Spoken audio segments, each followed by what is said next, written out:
said the word fear is just an acronym that stands for false evidence affecting reality. I find this to be mostly true. I used to be afraid of the dark until I got a little older, and there really weren't monsters under my bed. They were in my brother's room. I had a fear of public speaking, which is more fearsome than death. But I've joined Toastmasters, and that's getting easier. But to overcome my fear of spiders, that's a different story. That makes the word fear ferociously eruptive arachreactions. I went to a therapist to try and cure my arachnophobia. She asked me to describe the first time my phobia began. That would be 1955. You know, back when things were still in black and white. I went to the movies with my older brother and sister to see Tarantula. This giant spider was so fierce, it took the army with tanks and missiles just to try and kill it. I really remember this ginormous spider, bigger than a 2-story house, was trying to look through the windows, trying to find someone to eat. I jumped down into the floor of the movie theater trying to hide from that spider. My brother's teasing me. You're missing the movie. Missing the movie. Not the best movie for a 4-year-old. My brother didn't make it any easier. He would just keep touching me on the back. Or I'd wake up in the morning and he'd have his hand over my face. I've had a phobia a long time. The therapist said, children are all scared of bugs and spiders. How is it that you react when you see a spider? I can boil that down to 2 words. Blood-curdling scream. When I worked in Dallas, my sister and I shared a car to work. I was going to pick her up one afternoon, and I pulled into the parking lot, and I saw the 3 spiders. They were building a web from the rearview mirror down to the dashboard. I screamed and got out of the car. It was a stick shift, so it stalled. The man who heard my blood-curdling scream came to my rescue like I was being murdered. There's spiders in there. He's like, really? He finally got it all. It's okay. I got both of those spiders. No, there were 3 spiders. No, we got all the spiders. Finally, I got coaxed back into the car, and my sister has to drive from here on out. About 30 minutes later, we're traveling down the North Central Expressway, and I looked over at my sister, and it was in her hair. Get out! Thankfully, we got an exit.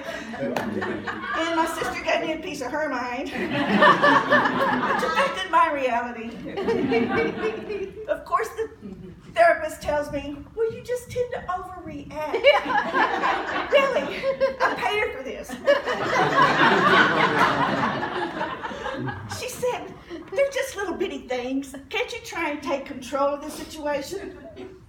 Well, I had to tell her about the time I lived in Austin, over by Onion Creek. I was home in bed one night reading a really good book when this giant wolf spider came in and had me trapped. I couldn't get to the garage to get the broom or the hatchet. I couldn't even get to the closet to find the biggest shoe in the world to kill it.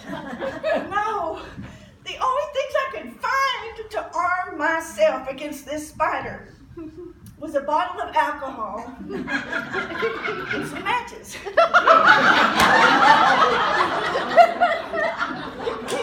I doused that spider with alcohol. It was still trying to come after me. So I threw that lit match and whoosh! I had a giant burn spot in my floor. Permanent, yeah. But I killed that spider. When I was 8 months pregnant, I was was still working. And I got out the elevator after lunch and was waiting for the gentleman to come onto the elevator. I see a spider. And so I screamed and jumped back. And everybody froze in place. I looked over and it wasn't a spider. It was a clump of thread. That fear was real, man. This therapist is trying to tell me to use these tools, showing me these cartoons of spiders in a story about a spider making a friend with a pig. You know, that's false evidence. However, one morning I was driving to work, and there was a spider on my steering wheel. I thought, okay, use the tools she taught you. Don't panic, don't panic. So I roll down the window and try and coax God's little creature out into the open air. I was so proud of myself. I didn't arachreact like I always did. I was using my tools, trying to get that spider out so it could terrorize somebody else. And then bam! Oh, I hit the curb and I got a blowout on both tires on the passenger side. It cost me $600 to fix. That's real evidence affecting my reality. They call that taking it in the rear.